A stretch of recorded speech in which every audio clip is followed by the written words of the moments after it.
So, if I seem confused, it's probably because I am.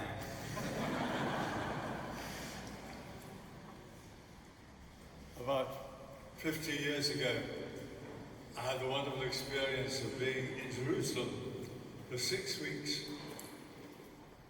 And I lived in a community of Jewish Dominicans. And every day we sang the Our Father in Hebrew. But slowly, because it dawned on me, that was not the language in which Jesus prayed. He prayed this prayer in Aramaic. And we can't even really be sure what it was in Aramaic. And I guess we all read it, or the scholars all read it, in Greek. And now it's translated into innumerable languages. And this is really interesting because it means we have a different sort of relationship with the text than our Jewish and Muslim brothers and sisters. As Pope Benedict liked to say often, we are not a religion of the book. We are a religion of encounter. Encounter with God, our Father, encounter with our brothers and sisters, our. So this prayer that we say, it's a sort of prayer on a journey. It's a prayer that's making its own journey. As we go on translating it into different languages, finding new ways of expressing it. New brothers and sisters, unknown brothers and sisters. In a couple of days' time, I'm going to have an evening with a Chinese chap in his late 20s, brought up in Beijing, and by an extraordinary route, became a Christian, a Catholic, and a Dominican. Think of the journey that he's made as he's entered this community of limitless, unknown brothers and sisters. I remember when I arrived in Paris for a year's study with the Dominicans, one of the French Dominicans said to me, "Ah, frère, comment tu t'appelles?" Brother, what are you called? Isn't that an extraordinary thing? Not to call somebody your brother, but not to know his name. So the hour of our Father is not just the community here in Bath and Wells. It's not to the Anglican Church or the Catholic Church. It's not even just of the living. It's the community of those who are dead and yet to be born. It's the hour of the people in Gaza and of the Israeli Defense Force. It's the hour of our friends in Ukraine dying on the front line.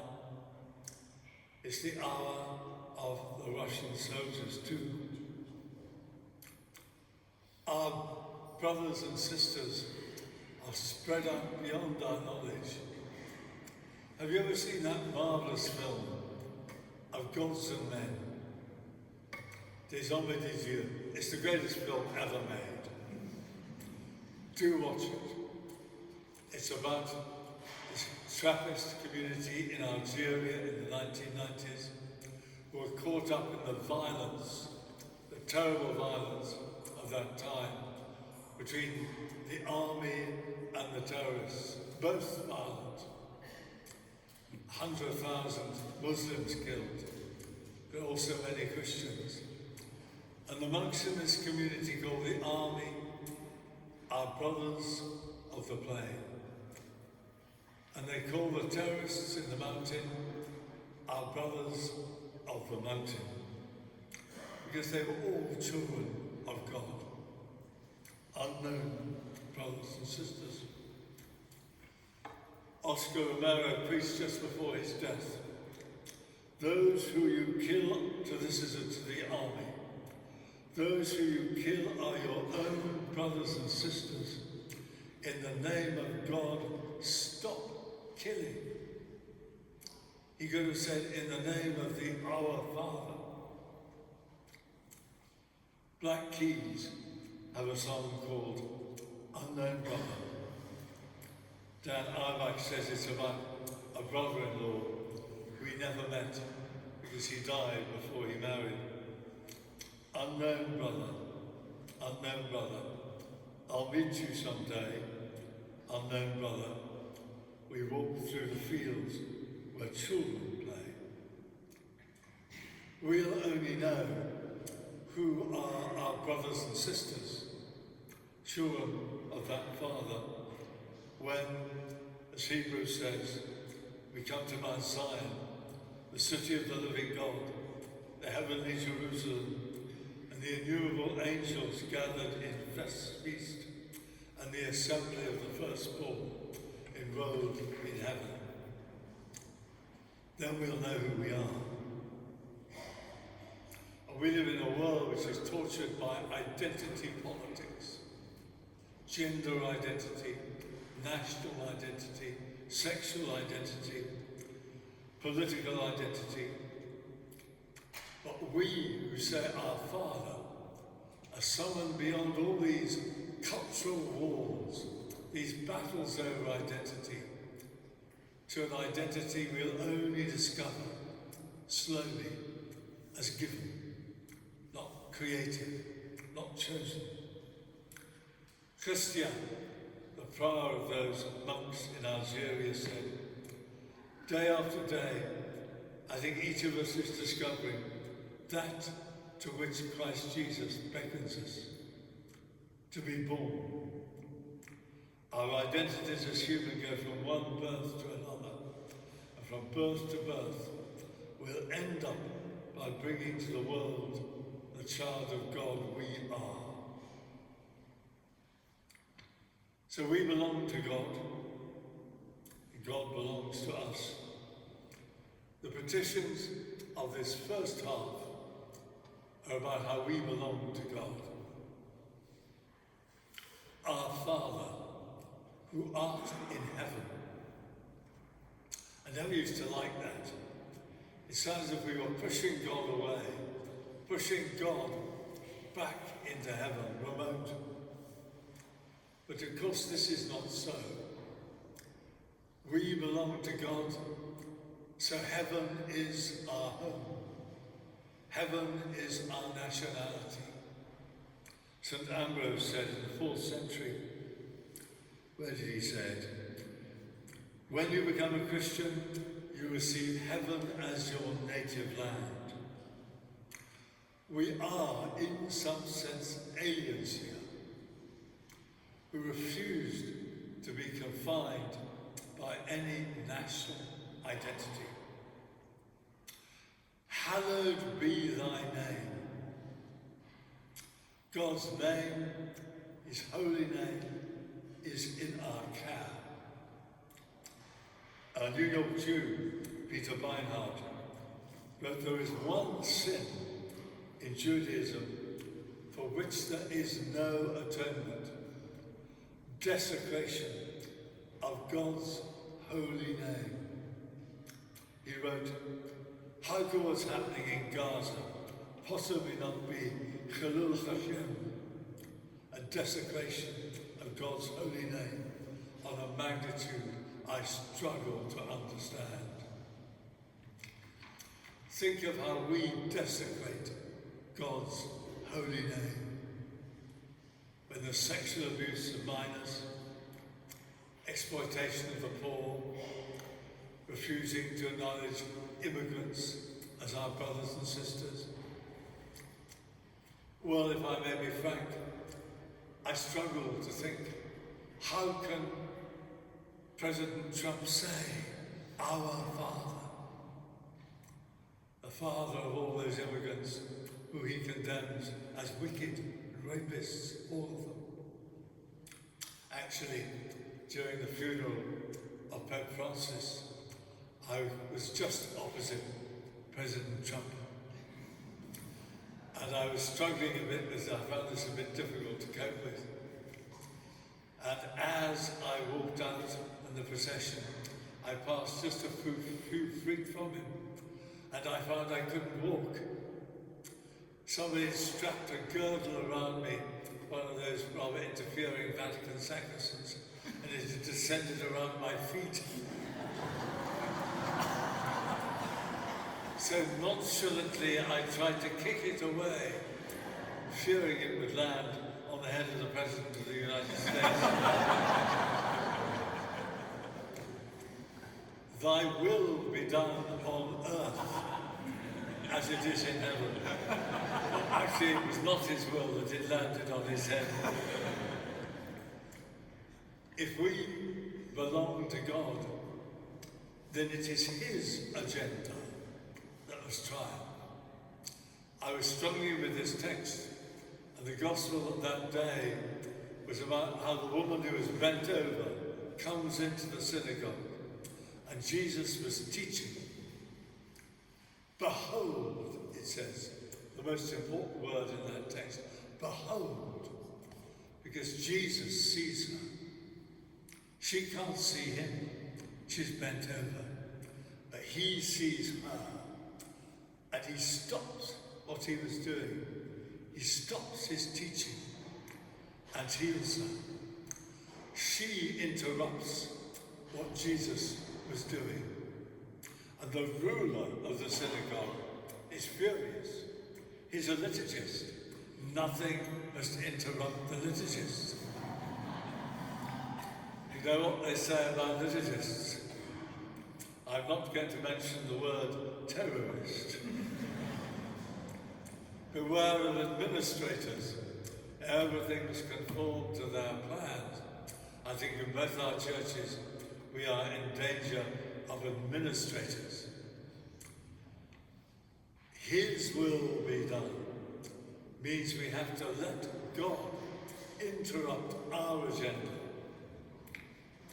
You know, as we say in English, if you want to make God laugh, tell him your plans.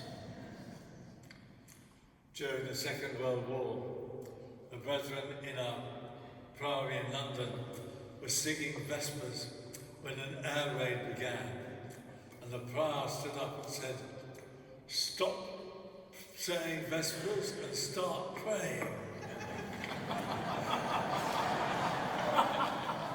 We were slightly surprised, some of the brethren. So we belong to God in all that we are. So the first half of the Our Father turns us to our Father. In the second half, we pray to our Father, who belongs to us, our God. If we only belong to God, it will be bondage. If God only belonged to us, it will be idolatry. God, who is useful to our little plans. You know, the prosperity gospel, the gospel that God would make us rich. These two words, these two halves, express a spousal love, a love in which we are free to give ourselves. So God belongs to us. We come to do his will. And what is his will? To do what we want. When Jesus meets people, his first question is always, what do you want me to do for you? Even if it's pretty obvious, because somebody's a leper, or blind, or lame. Still, Jesus asks, what do you want me to do for you? I'm here to do what you want. God longs to do our will. God gives himself to us. In the Eucharist, in every Eucharist, Jesus says, here am I give myself to you. This is my body. It's yours. This is my blood. It's yours. St. John of the Cross, great Carmelite theologian, I think has it wonderfully. He says, mine are the heavens, mine is the earth, mine are the nations, the just are mine are the sinners, the angels are mine, the Mother of God, everything is mine. Because God is mine, and for me. What you ask then, what you seek, my soul, yours is all of this, it's all for you. So don't ask for less. Don't pay heed to the crumbs that fall from our Father's table. You remember when St. Therese of Lisieux was a child, and she was offered any of her sister's dolls, and she said, thank you, I want them all. So my brothers and sisters, we don't want anything little, we want everything. God. But here's the puzzle. If we want everything, why do we just pray for our daily bread? And nothing more. I'll spare you the unending discussions about the Greek word, which is usually translated by daily.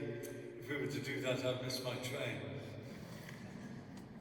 So why just bread? Gregory of Nyssa, 4th century saint, says, give us bread, not delicacies or riches, not magnificent purple robe, such as cardinals usually wear, golden ornaments, precious stones. We don't ask him for landed estates, military commands. We don't pray for herds of horses or oxen, or for slaves. We don't say, give us a prominent position at assemblies, or monuments, or statues, or musicians at meals. I wouldn't mind those.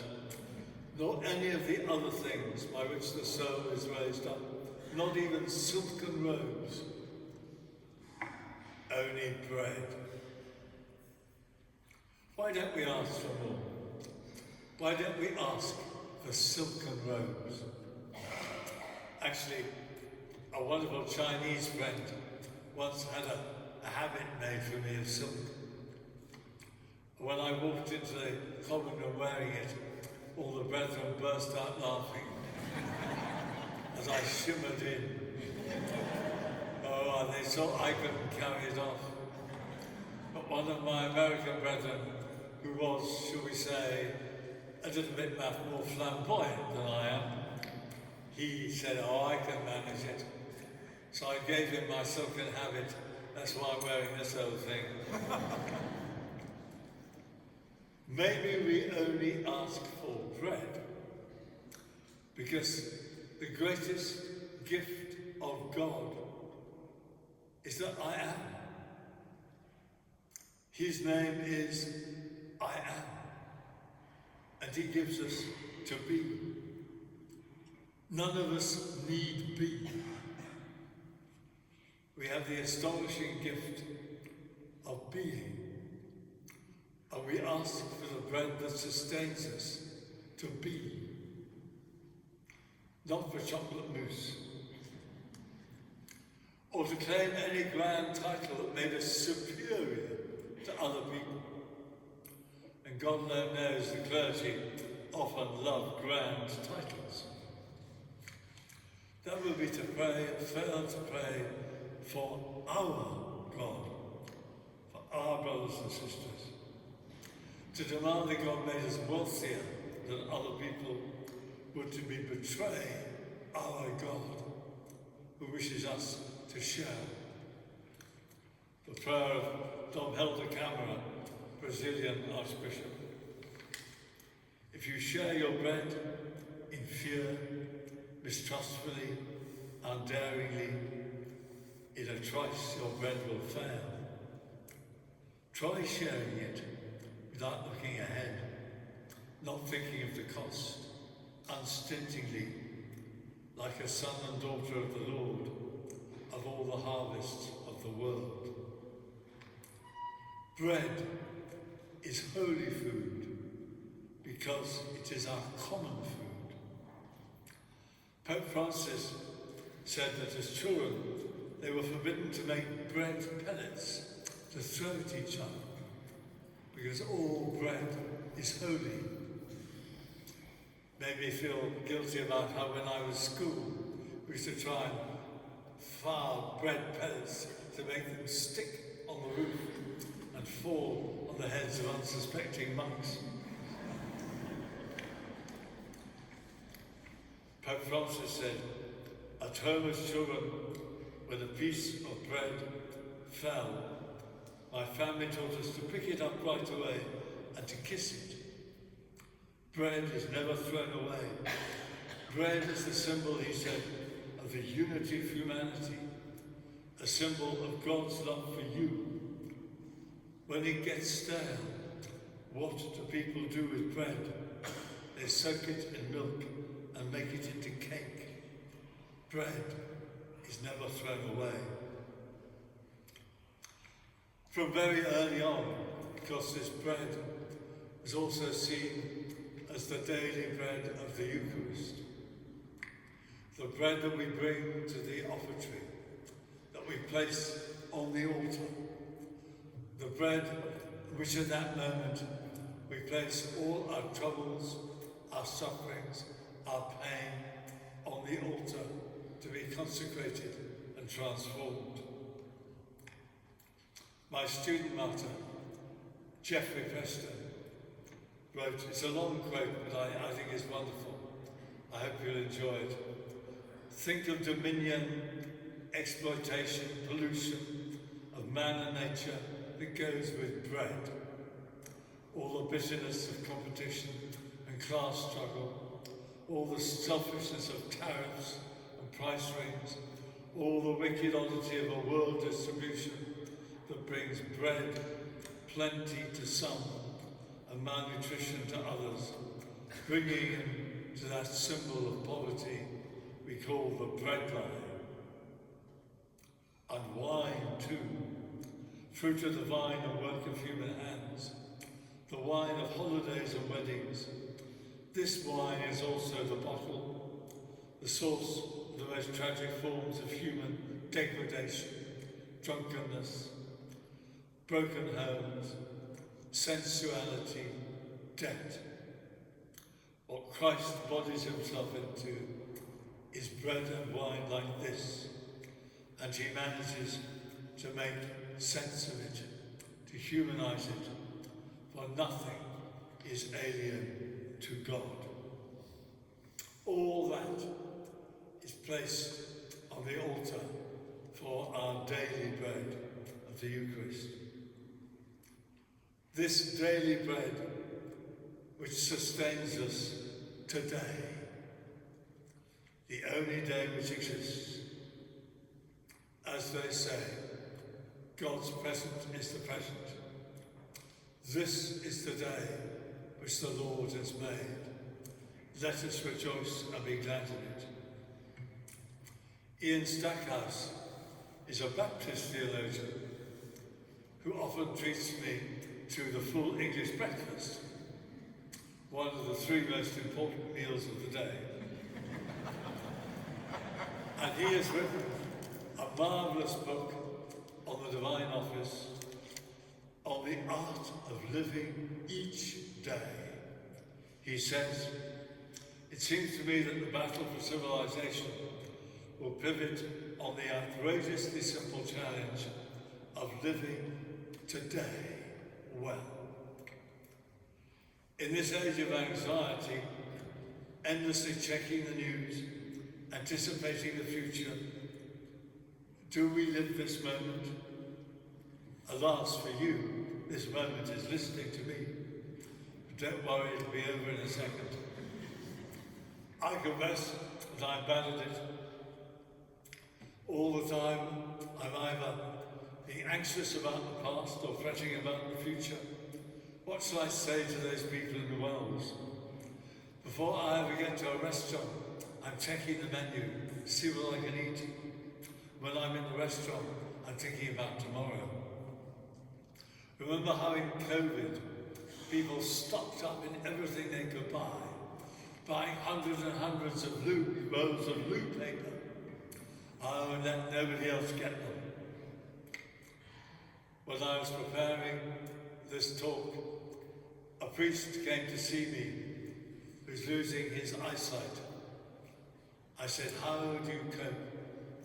He said, I live today, only today.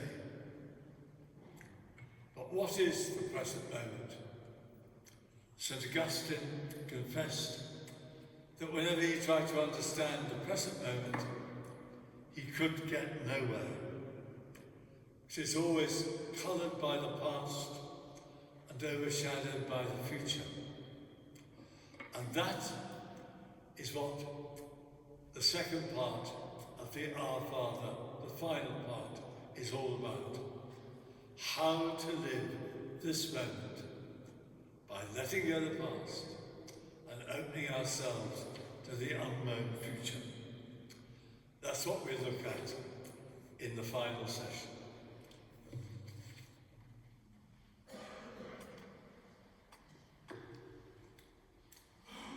Dead on time.